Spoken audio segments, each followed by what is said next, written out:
Episode 27. Last week we had a team owner sitting in the guest chair. Tonight we have a team rider sitting in the chair. Rylan Munson is in the house. Came down from St. John's to visit on the pool deck studio of the Beyond the Curve the MX podcast. Welcome to episode 27. I am so excited. We have family dinner. We're having business meeting, and we're going to discuss 2024. That we are. It's good to see you again, Rylan. Yeah, good to see you guys. Glad you could make the trip, even though I'm just happy that you drove through Disney traffic for us. Yeah, made it happen. Well, they didn't stop. They actually kept on coming through the Disney traffic because this is where the action is happening. This is the happy place. Yep, right here. This is the happy place. On the pool deck of the Beyond the Curve the MX podcast. And we have a studio audience tonight, so that's also cool. And we have some announcements. We're going to talk. We have actually a professional rider. We're going to get his opinion on SMX. And then, Derek, I believe we have some business that we have to discuss tonight. I do believe. Let's do it. Well, what are we starting with business? Business or SMX? Let's go ahead and knock out SMX so that we can get to the business. Okay. All right.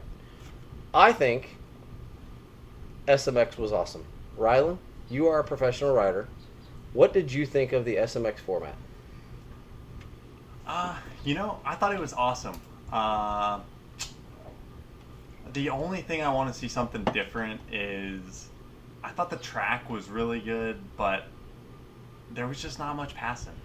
And I think when you got guys like Hunter Lawrence and Jet Lawrence that can't really come up through the field, I don't really think they were having an off day. I just think it was kind of tough to pass, and they're not going to take people out. So I was going to say, do you think that track was too tight for any passing? I mean, that or were they too scared because that track was so slick? Yeah, I think it was slick, and then I think there wasn't many bowl corners in the 180s. Yeah. It was more just flat turns, so just everybody was just wide going open inside. screaming, really. But I thought it was really cool. And by the way, just on a side note, aesthetically, that may be the most red track I've ever seen in my life. That was the reddest of red clay that I've ever seen. Yes, it may have been hard to pass, but there were guys making it to the front. I also have to wonder too, Hunter and Jet have had very profitable years. Mm-hmm. A year. How much more do we need? Yeah, but as a racer, I don't really think it gets to that. Okay. I would never get to the point where you just settle for a certain amount a year because, especially as a human being, you reach one goal and you just want to get to the next. Okay, I wanted to hear that because I was curious. Michelle and I were talking, and we're like... Well, I mean, Jet said it in the press conference. He's like, I've made it this far. Let's just see how far we can keep going. Yeah. He's got the racer mentality. It's not going to stop. Yeah. What did you think of the track? You were talking about how it's hard to pass, but what did you think of the... I thought, as a viewer, there were some motocross and supercross elements. That rhythm lane was nasty. Oh, they did a amazing job incorporating motocross and supercross because that section right after the finish line got brutal. Oh yeah. That track was, they were running a minute 15-second lap time, so they were putting in tons of laps. Yeah. So that track got chewed up and beat up big time. And I was pretty impressed with how rough and beat up and rutted it got, considering all that dirt was hauled in and placed on asphalt. I was wondering, are they gonna? I was mind blown that they didn't put any plywood or anything under it. They literally laid that clay right on top of the asphalt, which, for a drag strip, you figured they would have been very meticulous about how it was put down. Do you think also? I was wondering, they never once even got close to those walls, those concrete walls that literally there were 8 crossings. I think is what I counted. There may have been 9, but I think there were 8 crossings that they went over those walls. Not one of them got even close to getting to the wall. Yep. They did. Kudos to the track building crew. I've looked at the track map for this weekend. I'm like, oh, this is. It's a little more supercross. There's 2 sets of whoops next weekend or this weekend coming up. But as a professional rider, who is building towards that, is that kind of like, oh, this is what I get to look forward to? Or is that excite you, or did it make you? Was there a little trepidation? Oh no, it excited me 100%. I wanted to be there so bad. Yeah. It looked like tons of fun. The track looked like it actually flowed. I felt like it just looked like a fun track to race and ride. And yeah, I mean, there were definitely guys that were coming through, and some guys were falling back. Like Jet, that Sakamoto rode really well. But I think there was some anger that helped with that riding, and that goes back to the him not caring, because he wouldn't have rode like that if he didn't care, because he fought. Yeah. Yeah. And congratulations to Sexton for, by God, they put on the Supercross suspension, and oh my goodness, he can ride again. Yeah. But I have a question. I will channel my inner James Stewart. If that Supercross suspension is so good, why not figure out how to run it in motocross? Like, if that was the key to you riding so well, let's figure out some happy medium in the motocross side. You're a rider. What is the difference in the stiffness of the Supercross setting and plushness versus the motocross? Because that was what Chase kept saying, and by God, he did it. But what happened? Yeah, I mean, that's something that, to be completely transparent with you guys, would be tough for me to point on, because that's like a factory ride deal right there. Yeah, I mean, his suspension is something that Da Vinci created? Yeah, I mean, Chase Sexton, that suspension that he's riding is something that nobody else will ever ride. Okay. You know what I mean? That is his suspension. That is a Chase Sexton setup. That is $50,000 worth of man hours gone into that for him. Okay. You know what I mean? So for me, Supercross is stiffer, motocross is softer and plusher. So it's kind of like, it's kind of tough to say, like, I've rode my Supercross stuff on some outdoor races, and it's brutal. But that's because my stuff is set up stiff for the Supercross track. Whereas those guys, their stuff is all, like, no matter what it is, I feel like it kind of starts at the top. Their Supercross stuff is stiff and then plush. Their motocross stuff is a little bit softer and then plush. Like, so it's kind of, the difference is just at the top, I feel like, and then it's always plush below. Yeah, because they always talk about their hold up. Yeah. And that was the thing they just kept talking about, is they talked about it multiple times in the broadcast, was once I get back on the Supercross setup, and that was not a Supercross track, but all of a sudden he's dominating. I mean, dominating. And congratulations to Shimoda. I mean, I will say this, it is really cool to me. You were talking about the human side. Both of the guys that won the overalls are not going to be with the teams next year that they are winning these races with. Yep. But it's about winning those races, not the team they're going to be with. Yeah, they're still racers. Yeah, that answers everyone's question on, contract year, they're just running it in to finish. No, Shimoda was pumped. Shimoda was so excited on winning the overall. Well, those guys, I mean, you can't forget, those guys are hired to do a job. Yeah. So, it's the exact same thing as, you getting hired to, go, like, do the real estate stuff. When you get hired to do a job, I mean, if you fail or don't put in full effort, other teams are going to see that. Yep. So put in your max effort to the end, always. But you will occasionally catch a few riders that ride like you're saying. I mean, but that's usually years and years coming. I mean, Honda's never really done anything to Chase to make him ride like that.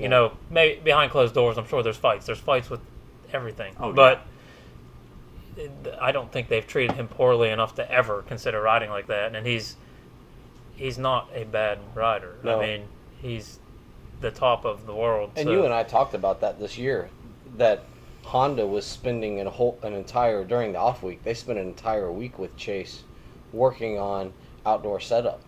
So the fact that they know he's leaving, he's already signed a contract, he's leaving, and we're still going to work, means that they understand the business. As you said, this is our job. Yep. Because guess what? they're going to have a new rider next year, and if they've already done some of that work Yep. on that bike, because the bike's not changing for next year for them, that gives Hunter a little bit of a head start on, this is what we found that works on this bike, and you don't ride like your brother, so Let's try it. let's try this. Yep. Yeah. Data. I mean, you can't. Yeah. You can't get enough of it. Wouldn't Yeah. you love to have some of that data? I mean, this is a testing week for me, and shoot, Saturday I got my motos, and I gotta write all my stuff down in between myself. You know what I Yep. mean? Those guys literally are there. They're literally there to just ride, and then they say, You know, there's a cheap guy that's sitting at one of these tables here that you could probably get up to come up and write data down for you. I've got some spare time, so. "Hey, if you guys want to drive that far, I didn't know if you'd want to deal with the Orlando traffic." I'm good with it, and I don't have anything till February. He's the one that's busy. He's the one that's actually like racing right now. So I've got free time. I don't mind being a data analyst. So Sounds good. I can write stuff down. So we can talk about that. But no, we wanted to get your perspective on the SMX, because someone that's actually ridden and seen, and we see the tracks as fans, and I'm like, this shit's cool. Like, that's awesome. There was a good crowd, good weather. There was some worry of rain. Yeah. And it turned out to be an absolutely awesome day. Yep. Um, and sorry to cut you off, but I No. am excited to see this when it's not in clay, because Supercross tracks are typically clay. Yeah. So once we go somewhere that's like regular dirt, I Yeah. think we're gonna get more of the Supercross motocross Yeah. side. And I do think that this is Supercross. This is super motocross. We gotta have whoops. yeah. I mean, Yes. I get that it's a safety thing with setting Yeah, the but- bikes up, but it's what it is. It's We're supposed to be blending- the best of both worlds. And Yeah. you think of Supercross, you think of big, Whoops. peaky jumps and whoops. Yep. And next weekend, we have 2 sets of whoops, long whoops, and an entire sand sections, 3 or 4 corners. Talk about screwing with a setup. Yep. You But- gotta but hit that's whoops. that's how it should be. Yes, Like for we this- should have like Southwick and then like Anaheim. Yeah, no, I agree. Yeah, Like, yeah. I think doing this whole track in red clay was Yeah. not a good pick. Like, it should have been a third red clay, then some gnarly chocolate cake dirt, Yeah. big sand sections. Mhm. Like, you mix it all. Yeah. Yeah. No, I agree. But I think for what the start of this and the first time, I know there's some problems with the payouts, and they don't. But I think overall, we got something.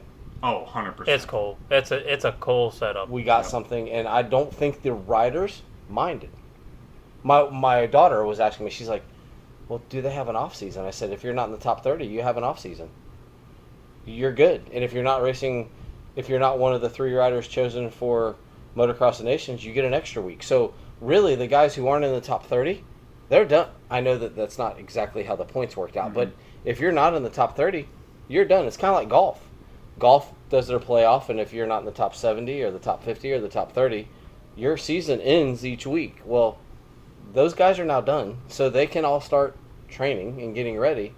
It's these other guys, hey, by the way, you're going to get a good cash payout, Right. but you have to go 3 extra weeks. And it's worth it. Yeah. And For the money that these guys are all getting paid to be there. Yeah. I mean, what last place is like 25 grand? Yeah. yeah. I mean, the winner got $100,000. That's the bonus usually for the Supercross for the 450 guy. Yeah.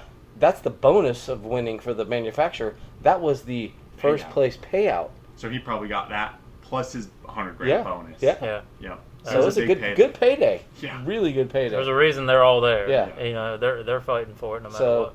but I don't want to talk too much because tonight's not about SMX. It's actually about Rylan and our future with Rylan and working with Rylan. But I wanted, since we had a professional rider who's going through that process, and I wanted to get the perspective on his take of what SMX looked like. We had someone here last week. We had Matt here talking about what it was like trying to get to SMX, Mhm. and now we have a rider that would love to also be in that same situation. I mean, that kind of puts you have your own set of goals for 2024, but boy, if I can get in the top 30, this kind of like changes my thoughts on things. Yeah, I mean, it kind of changes my whole plans, honestly, Yeah. because I'm a 250 Supercross guy and then I'm a 450 outdoor guy, but I can't Yeah, you can't do that. Yeah, because obviously I'm not Jet Lawrence and I'm not scoring enough points to be in both. Yeah.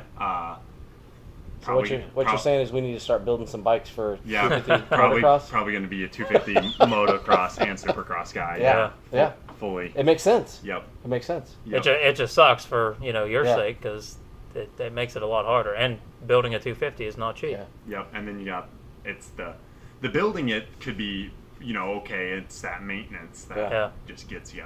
So that's stuff that we're gonna talk about, and as transparent as you want to be, looking for that support, because we know that support, crazy enough as a sport is, that support, if you are the right person and you're doing the right things, that support shows up. Mm-hmm. And that's what Derac and I hope to be, is a piece of that. Yep. And that we can open doors for that greater support. So since we finished SMX, that wasn't the topic for tonight. You kind of just led us right into that. I got to turn. I'm a good seguer. I'm a professional media person now, so I got to turn this over to Derac, and he's already wearing the Rylan Munson 38 shirt. And gotta represent. Let's start that process. So Derac, talk to us. All right, Rylan, as we know, is a 250 East rider. 2024, we'll be running all the 250 East Series races, Supercross races. And Beyond the Curve MX podcast has decided to go Supercross with Rylan Munson. So we've been holding this in for quite a while now. We have joined forces with Rylan Munson and help him complete them goals. And I'll let Rylan talk a little bit on it. Yeah, after we did the last podcast, I just went about my day and my everything, my training, and I was just thinking about it, and I just felt like it could be a super good thing with what you guys are doing in your podcast, and then me racing. Why don't we go to these races together? I'll represent you guys, get you on my graphics, promote you on the social media and everything, and then we could do, some podcasts from the races, whether it's at the hotel or at the van in the pits or whatever. And I mean, I have my mind's always going, and I just felt like this could be something that was great. So coming from a racing background, we all know this. Trey and I have been just bouncing multiple ideas once this all came about. We've hinted over and over again about our 2024 on Beyond the Curve, and there's a lot to come here in the future. We have some pretty gnarly ideas that's I think is going to excel us and especially excel Rylan. We are in this to help any guy that we can, but I think as a team at this point we've kind of created a pretty good bond, I believe. I think it's going to be a really good race season. So 2024 is going to be big for all of us. Yeah, it's going to be fun. I'm looking forward to it. Actually, it's on a side note, I have my own racing that I have for next year, but my wife and I we've contracted with Derac because he does own DBS Custom Fabrication and Handyman Services. He'll be building out my trailer so that when I can go to a race, one of us is going to always be there, that I don't have to get a hotel. I can just stay in my trailer. Yep. And the privateer pits and hang out, and I'll have my own sleeping quarters, and I'll be living literally the privateer life with a privateer. And that's kind of, for me, as someone that's a fan of the sport, I'm really looking forward to that. And we have some other things that we're working on that we're not ready to fully announce yet, because there's some things that are going to put Rylan in a different light that we'll talk about and we'll discuss as we get further with some of the community engagement and doing things of that nature. But those are things that you're going to see, that not only is he a racer, and not just Rylan, a lot of these guys, they're real people. They're still humans. They're human we people talked about this last time. Who are chasing dreams, and we're going to find out what they like outside of that Saturday night with the lights on. And that's the fun part for me, as the guy who's never as good as you or as good as you, but who loves the sport. That part of it is super important to figure out that, man, there's some really cool people out there, and that's what we want to draw people towards is, hey, this Rylan Munson kid, yes, you're still a kid, sorry. As your wife said, you're old enough to be our dads. So No, I'm definitely still a kid. but we want to see that growth as a professional, and you and I talked about like whether or not you make it. This is something that you can show people from perspective jobs, perspective like leadership roles of, hey, I run my own program and this is how I've done this for years. And that's something that Derek and I are excited about. Derek's going to have a more mechanical role. I'm going to be more behind the camera role, if we're truthful about it. Yep. Yeah, I mean, like I said, we all know I come from a racing background. I think that Rylan and I have kind of connected that way. Just we know racing well. So it's going to be exciting. Like it's going to be really exciting. Give you guys some in-depth stuff of what actually happens at a Supercross race. I mean, you only see it from the fan standpoint, but there's a whole other world in the pits. So, what are you looking forward to most? You know, I'm looking forward to having you guys there to help me with documenting the behind the scenes a little more. Yeah. And I'm looking forward to being able to help you guys grow as a brand, which in turn will help me grow as my brand. You know what I'm saying? I'm just excited for the relationship to build because I think it can be big for both brands. And I'm excited to go racing. I think it's just going to be a fun year. And I can't wait for the schedule to be posted. Yeah. My girlfriend Josie, she's asking, when's it going to be posted? It's every other day. We're like, we need that Supercross schedule. But it's funny, I'm waiting on Supercross from Feld, and I'm waiting on the National Enduro Series from the NEPG, and it's like, guys, I desperately need these. Like, I have logistics I have to figure out. That's my portion of this. I got to figure out these logistics. And my wife, who is the anal business person, is like, I need this stuff. And I'm like, I understand. I get it. But we're looking forward to being in the pits and on the backside of the pits. Like, we're not going to be up by the semis. We're going to be in the back. And you went to those races last year. What's it like on the backside?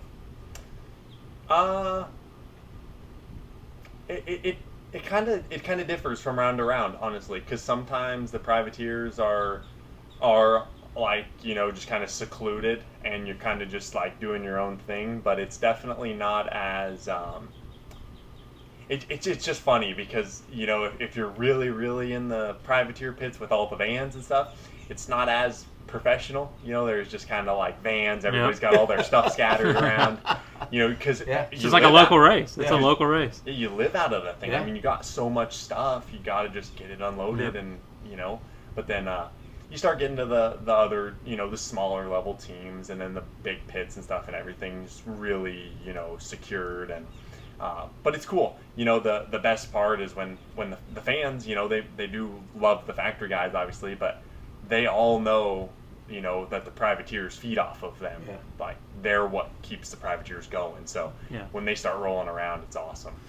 That's Daytona would be a prime example. So you know, if you've never been to Daytona, you walk through the pits. Right at the pits is all the semis. You know, you're all in the NASCAR garages, and all the semis are parked. But then the privateers are right there.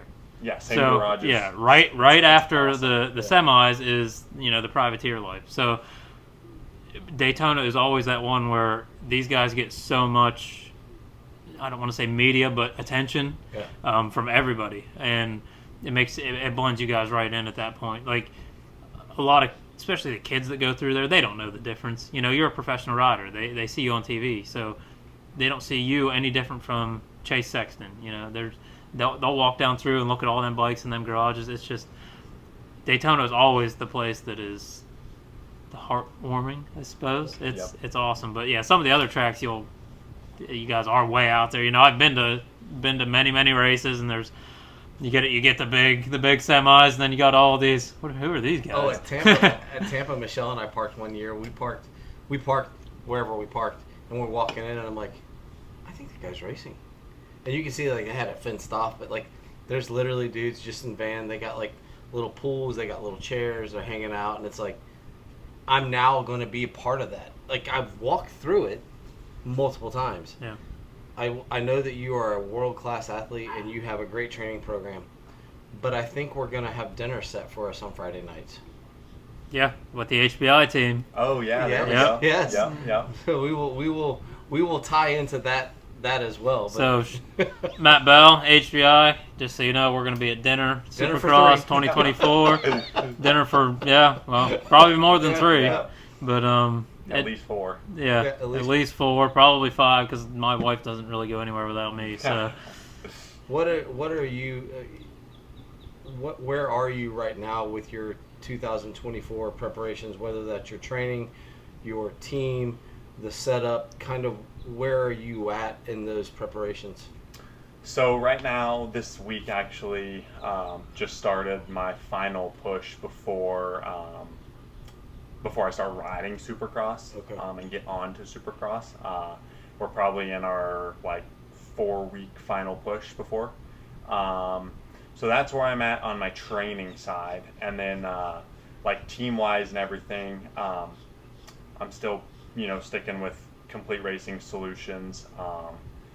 Coach Rob and everything, obviously, we all know what happened, so prayers out to him. But yeah, so that's where that's at, and then I'm trying to get obviously living the privateer life. I still got my last year's bike, so trying to get rid of that bike so I can get my hands on a new bike, so I can get on to Supercross and stuff. So it's all kind of a work in progress, but the last thing that I do is stress, because it works out no matter what. And I think if I were to stress about it or even worry about it, it's just going to kind of tear me down when all I can do is my best. So I'm just I take it day by day.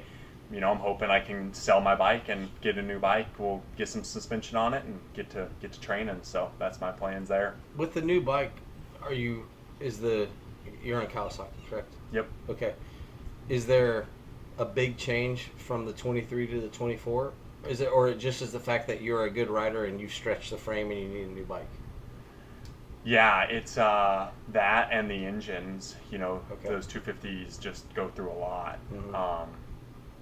So yeah, it would just be. I try to not take my bikes longer than a year, because then I just start you just start seeing issues, especially as a pro, and might as well sell it while it's still good to somebody that won't push it. Probably they could probably get 2-3 more years out of that bike. He's looking at me. yeah, there you go.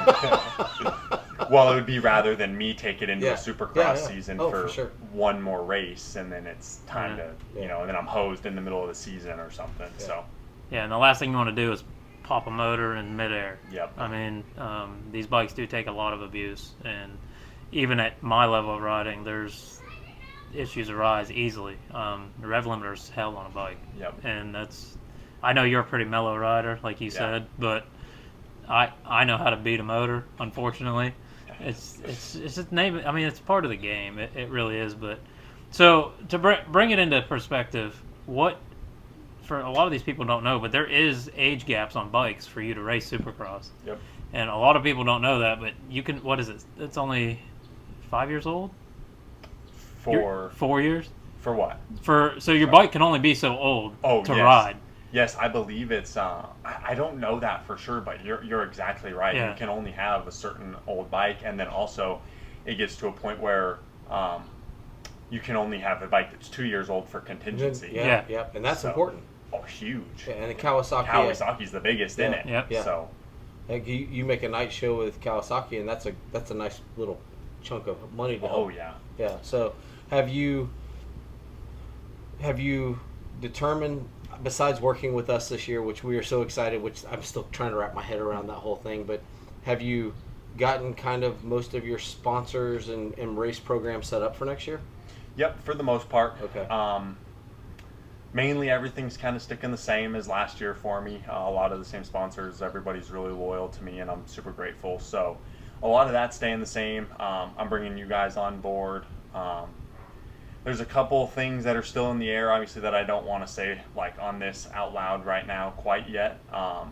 It's all right. We couldn't get Matt Bell to tell us the rider he was trying to get either, so we understand. We get it. It's still a business. I mean, Yeah, there's a lot at stake. There's a lot of stuff said that off air that can't be on air. I mean, it's public. Well, and I've always been the kind of guy who was like, why are you trying to hide something? But now that I'm a pro and now that I'm in this position, It's a professional platform. Yep. it's a very professional platform, and like not for anybody to think I'm like way too big for my britches or anything, but I'm not going to promote somebody if they're not going to work with me. Correct. So when things are not set in stone, signed up, and they're just up in the air, I'm not gonna say, oh yeah, we're working together, and then people like looking at it like, well, why aren't they working together? You know what I mean? Like I'm gonna wait until I know for sure. So that's kind of where I'm at there. Are you good on?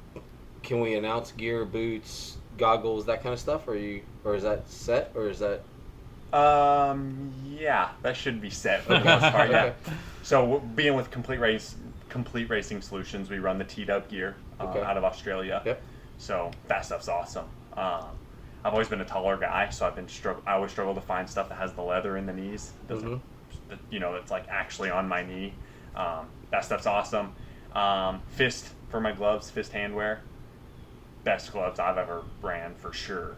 I run Scott goggles, and then with the team, we have the option to run whatever helmet we want. We are sponsored with a brand, but I'm most comfortable in a Rise, so I stick with the Rye. Okay. That's something that I think no matter what, my dad would probably buy me helmets until he couldn't afford them anymore for me to be in a good helmet that I'm comfortable in. It's the most important part. So that's that. And then Alpine Stars boots for next year. That's pretty much Kawasaki it. bikes. Yep, Kawasaki bikes. I had kind of the option to go wherever I wanted there, but I'm going to stick with Kawasaki. The contingency program is kind of like you unbeatable. said, the contingency is. Yep. It's gonna really pay me to put on a Kawasaki shirt. It's gonna kill you. I know, but I'm gonna do it. I'm gonna do it because I believe in the program. Because I've been a Yamaha guy since the first bike I ever bought. Yeah. But that being said, this is for you and us, and that's fine. Like I'm cool. Like I'm cool with it, and I look forward to cheering on a Kawasaki to make it to the night show, and I look forward to getting in the main. So we need to talk about. We actually need to talk about because you had goals last year and you achieved some of those. So I'd like to know if you're willing to talk about those tonight. What you're kind of looking forward to as your growth of your program for next year, for your own goals. Yeah. Like you said, I definitely achieved my goal last year of making that night show. I was bawling my eyes out in my helmet before I even came off the track when I knew I made it. When I looked up at the board, the only person that really got to see that was my brother, which I couldn't ask for somebody better to have been there for that. Maybe that was the reason why I never made any of the other ones. It was because my family wasn't there and they were supposed to be there. You're going to have family there this year. Oh, yeah. You're going to have family We there. will be there. Yeah. Your family will be there. But I know you had talked, your goal this year is to make every night show. Yep. I don't see where that's an issue because you don't see many privateers in their first rookie year that they even make a night show. Right. So I think you're already a step above the rest of them. Trey personally knows your training program is on point. Yep. We've missed a few of these to make sure that your training program is on point, and that's the one thing that I think we idolize the most is the dedication. Yeah, and to that point,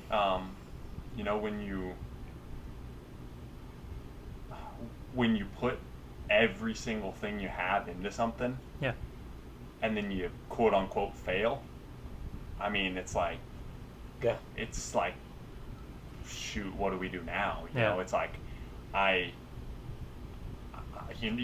literally boils down to the littlest things that people don't want to do that I do to try to make myself better because I'm not the most just naturally talented guy. It takes a lot of work for me. I need to be in the best shape I can be in. That's just how I am, and that's how I'm built, and that's what gives me the confidence. So yeah, it's like when you're doing everything, you're sleeping, you're eating right, you're training, you're sacrificing everything. I mean, and then it doesn't work out. It's like, oh man, like I don't really got a choice but for it to work out at this point. So, especially with moving away from my family, my friends, everything, I'm just at a point where, like, it's amazing that I'm doing it. I'm doing the thing. So. And for those that may have missed our first episode with you that we did, where are you from? Colorado Springs, Colorado. Okay, and so you're living in Florida, and you're in the Mecca, and so you're getting, for lack of better terms, you're getting beat down every day because you're practicing with guys that are better than you. Oh yeah. And so you're, not only does that beat you down, but you also get to see what's possible. Yep.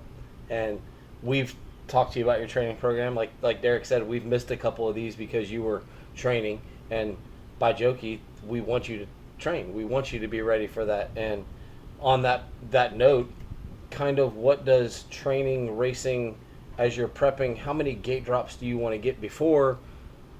Is it all just training? Is there some racing that's going to take place? Because you are a privateer, and making that cash is what makes you be able to go. Pays the bills. Yeah, absolutely. And like you said, nothing beats gate drops. Yeah. And we're not talking just gate drops at the practice track. I mean, legit gate drops with guys that are there to race.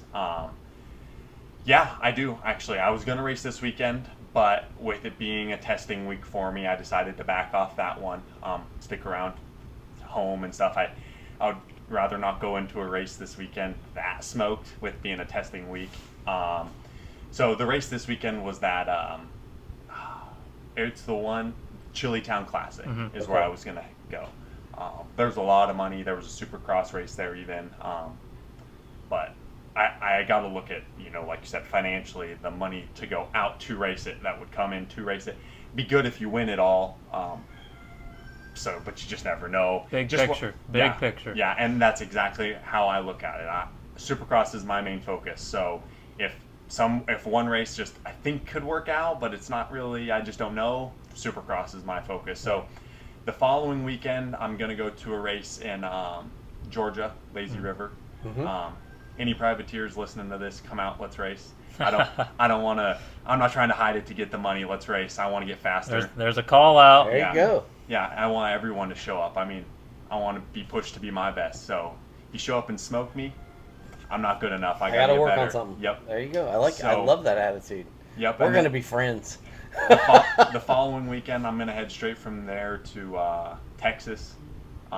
Swan Pro Challenge. Oh yeah. That's always that's a one. huge one. Yeah. Yep. You might get some of the guys that are retired out there racing. Oh yeah, that will be a massive one. There's a huge payout. My brother's best friend, one of my best friends, he lives out there. Ex-pro. He's a good friend of mine. So I got some places to stay. My sister lives out there, so I'll do that one. Hopefully get some wins. Hopefully bring home some money there. And then I think there was two more that I want to do. There was one in Muddy Creek like the following weekend. It's a haul. Yeah, so I may skip that one. Just that'll be bouncing super It's a far long away. way. Yeah. And I'll want to come home, so I'll probably just come home, skip that one, and then there's one at Aonia Pass in Georgia. Yep. And I could be mixing the Georgia ones up. It could be flip-flopped. I don't remember. But then there's another one there that I'm going to go do that's got some money as well. So that's my plan for the gate drops, and then it'll be just solely focused on Supercross. And then I may mix in a couple races here and there. We had talked this week that Dade City, there's going to be a pretty big race coming up. I don't think they have not made any announcements on that yet, so I'm not going to be the one to do that. But we talked.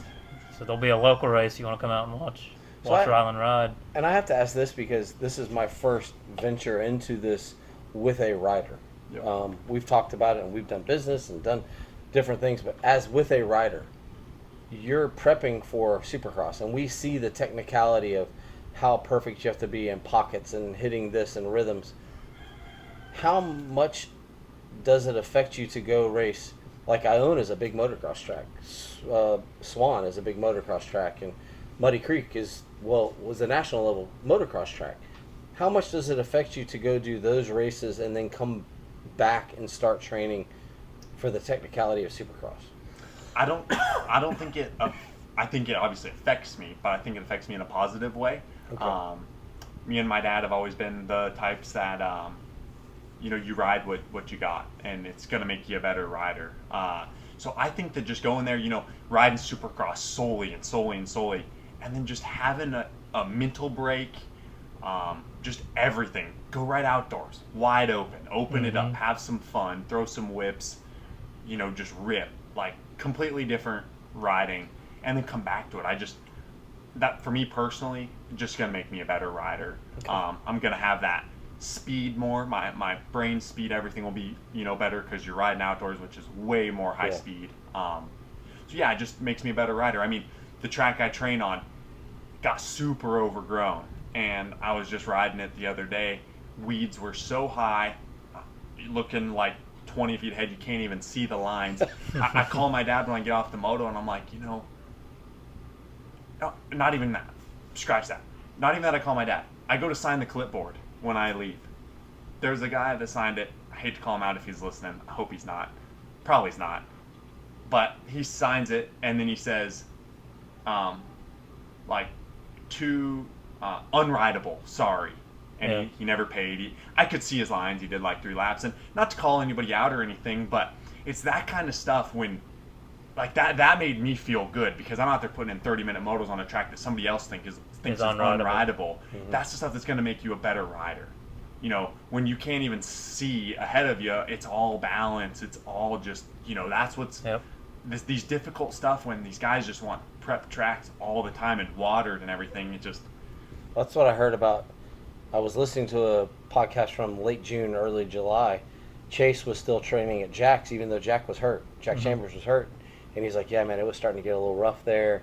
And I just thought that was cool listening to them say, like, yeah, man, it's rough. There's no shade there.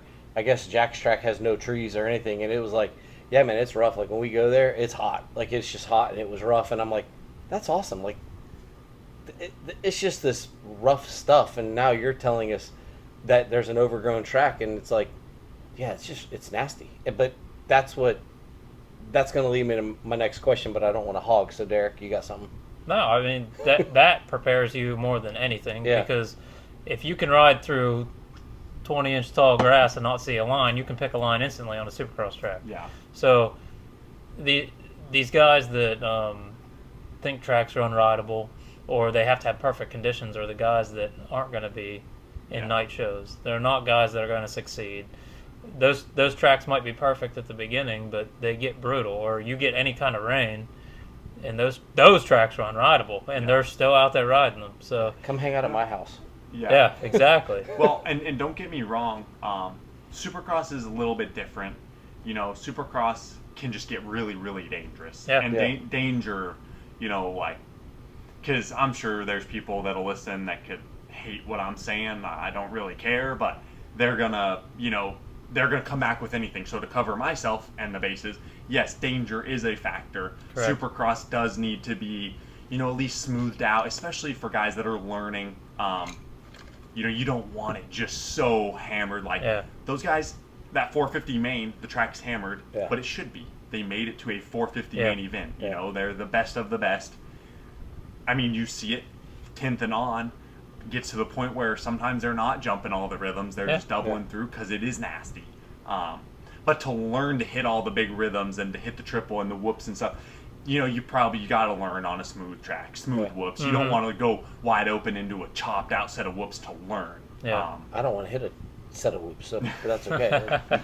So speaking of that, as far as Supercross, you made your night show last year. You've got goals this year. Where is the growth going to come for you this year? What is Rylan?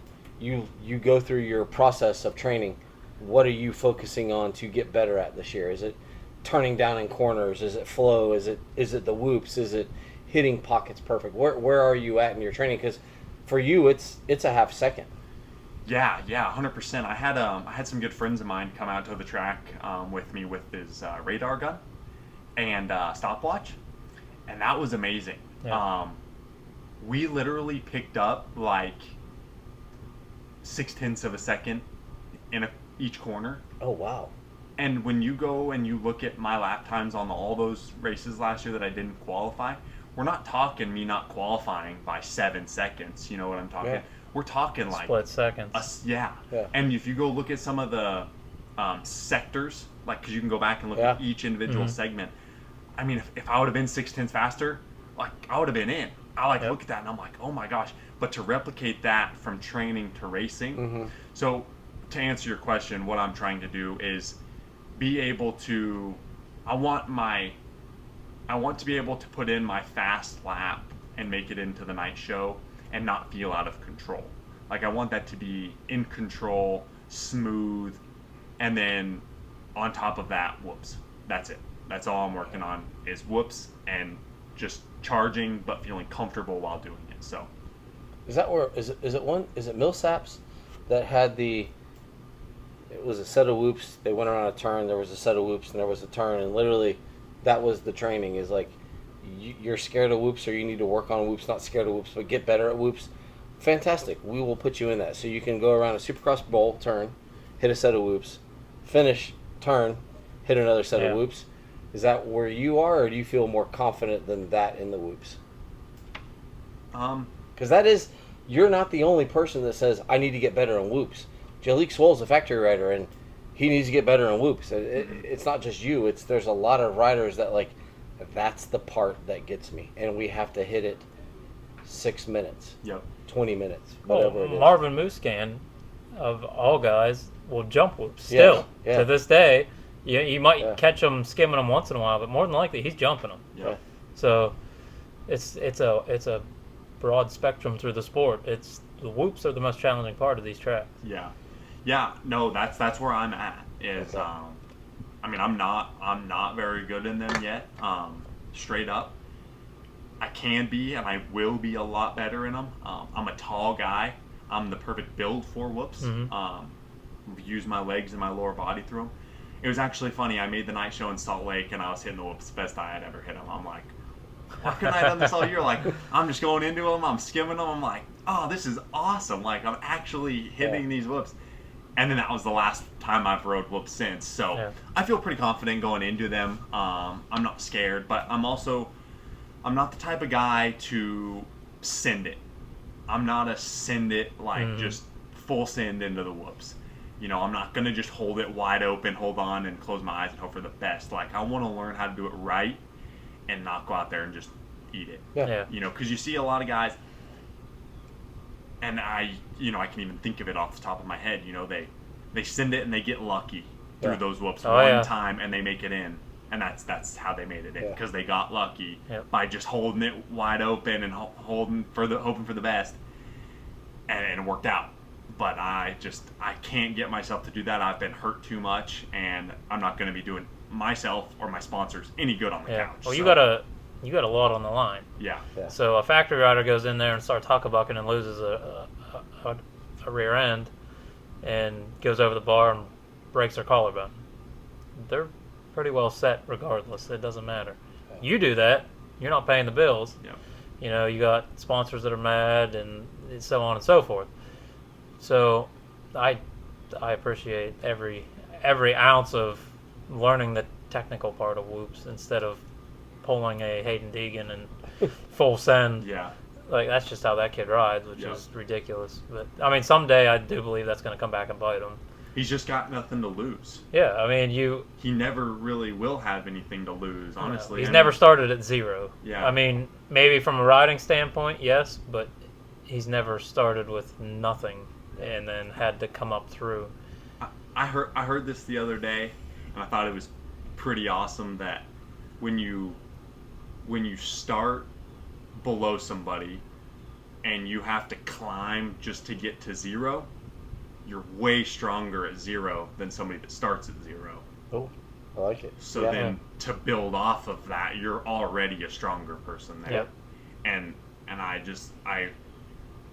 not to take anything away from him, because he's an amazing rider, insane talent. Whether they've had money, whether he had his dad or not, I think he would. He still has talent. He's got talent. And we talk about this all the time. And I'll even watch that kid ride, and he's younger than me. I mean, I don't have any. I like the Deegans. I don't dislike them or nothing. I'm not a Deegan hater or anything.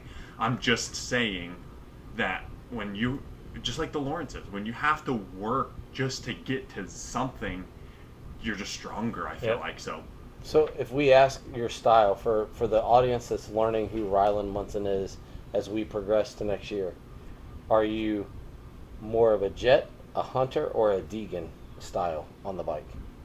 Jet, definitely. Okay. It goes back to the big build, tall. Yeah. That's like the low new rev, low. Yeah, like the new riding era. Shoot, if you guys came and watched me do a moto, I mean, if my rev limiter got, or if my rev got above 6,000 RPMs on my 450, I'd be surprised. We better start running. Yeah, like something's wrong. Yeah, The panic rev. I'm just being completely honest. I've always been, like, you can talk to anybody. I've always been a smooth rider. I had a guy sponsor me a little bit ago, and we're really good friends still. But I was at a track, and he was like, man, you're like sneaky fast. Like, I don't even notice. Like, I don't even think you're fast. You like really gotta watch you because it's just so low RPMs but high speed, just flowing, carrying it around the track. I took pride in that, and then now I really am trying to perfect my riding style and craft, and it's all just like, I feel like when I practice, I feel like I'm riding identical to Jet Lawrence.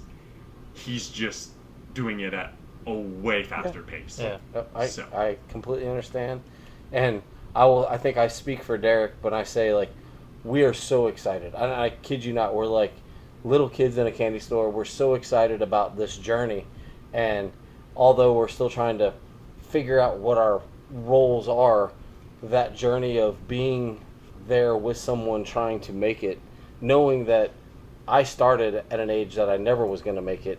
He got hurt too much to even contemplate making it, and now we're with someone that's living the dream, and being there, watching that journey on our side of it, and being like, hey, this is what it's like. And we're very excited about watching you and going through those. And I'm telling you right now, I'm an emotional guy. There may be a time that you do something spectacular or sad, and you and I are both crying over the handlebars of your bike. It's fine. Like, it'll be fine. That'll be the whole group. Yeah. I mean, it's there's no shame. But we're very excited, and I can't tell you, when Derek approached me about, hey, Rylan, talk to me about us being a part of his team, I was like, pardon? I didn't understand. So I'm super excited on a personal level that you thought of us, and we're excited about documenting that journey. And I know Derek's got a little bit more, but we didn't want to take a lot tonight because we have food to eat. Yeah, I mean, it's a business adventure, and bringing a couple families together and starting a new one. So with the what's up to come, like you said, it's very exciting. It's one of those things that I've looked forward to my whole life, regardless of how it came to be. Whether I was on the bike or somebody else was on the bike, it doesn't matter. My kid's on the bike at some point. We are extremely excited, and I think it's going to be very emotional and fun for all of us. Yeah. And I hope that everybody follows the journey with us, because it's really cool to watch the privateer life from a different aspect. Yeah. We know that aspect well, just being this involved in all of it, and then to actually bring it to life is going to be nothing short of amazing. Yeah. So Yeah, and I just invested in a GoPro. oh man, A new GoPro. I had an old one that I got for Christmas, but Lynn's got scratched last, so I invested in a new GoPro. So that I think that's gonna be huge. Yeah. I mean, I'm gonna run that. I'm gonna obviously start building all my stuff now, but even for you guys, I mean, I'm gonna try to, you guys will be in my vlogs. Yep. We can vlog parts of the podcast. Everything will just be big. So I think. Well, we're gonna have the great. weekly. We're gonna have the weekly Rylan Munson update now. Like, that's yeah. gonna be part of the where we are in training, what we're doing, what's going on, the race. Like, Am I just gonna call in, or are we gonna drive through Orlando traffic every week? we may do some call-in stuff. We may have a video segment where you've already given us something and it gets put in. My editor wife / business partner has gotten pretty good at being able to mix and meld stuff together. Cool. But we're also going to have, like during that time period of when we're all watching Anaheim 1 and you've got a month, Yep. to prep. Hey, where are we at? What are we watching? What are we looking for? This is okay. are This we is how they're thinking? building the tracks, and Yep. so We're all prepping at that point. yeah, we're all getting ready. And the cool thing for us is because of the relationships we're building, we now have some business friendships that are in it as well, that we can say, hey, what's it looking like right now? And we're getting ready to come join you. Where are we at? And Yep. so it's really been a fun journey, and the fact that we get to do it with a professional rider. And by the way, I'm going to say this straight up front. You're very well spoken. Your attitude is infectious. You are joyous to, this is what you want your kid to be. And Yeah. talk to us. If you're a business person, you're a racer, you're a young kid, let us know. We'll get you in contact. We'll get you. He's very well spoken and loves what he does. I will tell you, his schedule is important, and by God, he's not missing training for you. Nope. So unless the check is big enough, he's not missing training. And we might have to train at midnight, but he's not missing it. And that's because his coach is a stickler. And we appreciate his coach, and that's something that as we continue on, one of us may end up being on your coach's program, because I want to see what it's like as a person, the average Joe rider. Mm-hmm. So there's going to be a whole bunch of cool stuff we're going to do over this period of time. Yeah, and let's just I'm sure kids don't watch this, but for somebody that has kids, like, dreams do come true. Yeah. Not just for us, for Rylan as well. I mean, let's step it back even like 10 years. Do any of us see any of this happening? I mean, Oh my gosh. yeah, No. it's No. Not even close. Can you imagine being on a podcast, or racing professionally, or us even having a podcast and being able to open my phone and call professional riders and call professional, race team owners, Yeah. to get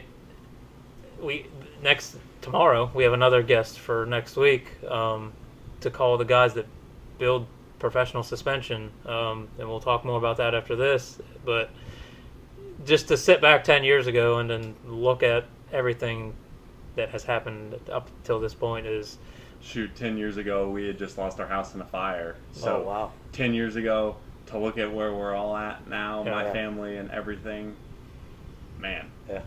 I can't wait, and I can't wait to meet the family, because we're going to have some tractor talk. Oh, I was talking with Rylan. He wants to know the tractor I'm on and what I'm mowing with, and I'm like, why is he asking? And come to find out, it's because, well, that's Yeah. what your family Yeah, that's what my dad does. Yeah, so we're talking tractors, and I'm like, we're having like shop talk. Why does he care? I'm So- all interested in what tractor he's got. Yeah. So we're looking forward to this process, and it may be some random stuff that we're covering, but it's the real stuff. yeah, Those journeys, and I can't wait till that first trip. And we're talking about Houston. We don't know if Houston's actually on but we're both talking about, like, okay, if one of us gets to go to Houston, who's going? Because if I go, I'm driving. He goes, he'll be hitting his wife, and it's like, dude, what a vlog that would be. Oh, like, yeah. talking about, like, going to Houston and Yep. and covering a race. I just can't, like you said, 10 years ago, I can't imagine that I'm going to be covering a Supercross, not as a fan, as a sponsor, in the depths. team representative. And it's like, whoa, Yep. whoa. Yeah, I can't wait. I mean, I vlogged last year, but I'm going to really, really do it better this year. Cool. So it's going to be awesome. And also, thanks for the kind words. I appreciate it. No, it's true. It's a valid statement. I'm a hard ass. I've been a college coach for 20-something years, and I worked with college athletes, and there were some that I loved because of their competitiveness, but I would have never brought them to my house. Mm-hmm. They were awesome. And there were some that just were the epitome of, oh my goodness, this could be my son. Yeah. And it's like, my wife will tell you the same thing off camera is, yeah, you just have that personality, and I love them all for a different reason. I see the tenacity, but I also see that genuine, like, I get to ride a dirt bike. Very much The Rookie. Have you ever seen the movie The Rookie? I have not. Okay, you need to watch the movie The Rookie. Okay. You are the epitome of The Rookie, the What? guy that tries out for the devil race. I think, speaking for both of us, like, we only support people that we can back. Yeah. So in the motocross world and the sponsorship world, even as a moto dad collecting sponsorships, I will turn sponsorships down if I cannot personally back your company. And it's the same concept here. We have chosen to work with Rylan, and though it's going to be big for us, and we knew that, if you were a different rider or a different mentality or spoke differently or, had just a totally different mindset, and you weren't as dedicated as you are, like, things would be much different than they are now. Yep. We would turn that opportunity down. Yep. We're not just going to support any rider because we know we can back you. We know you put the time in, the effort. Like you said, just looking back 10 years, look where you are now. Yeah. It's a bunch of little bits and pieces that go together that bring our support in. So Yeah. Well, shout out to my dad. Yeah, Yeah. well, hey, good job. Hey, there's 2 assignments you have. 1, you have to watch the rookie, and 2, I'll try to fit that in my training. you can watch it one night. It's not that long. The 2 is, my wife has never been a big Chase Sexton fan, and you have a somewhat of a relationship with him, side.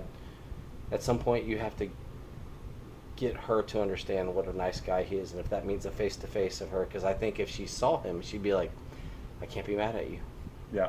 So Yeah, 100%. we'll have to do that as somehow we'll have to get that across to her, because she's starting to be like, oh man, he seems like a really nice guy, but I just can't like him.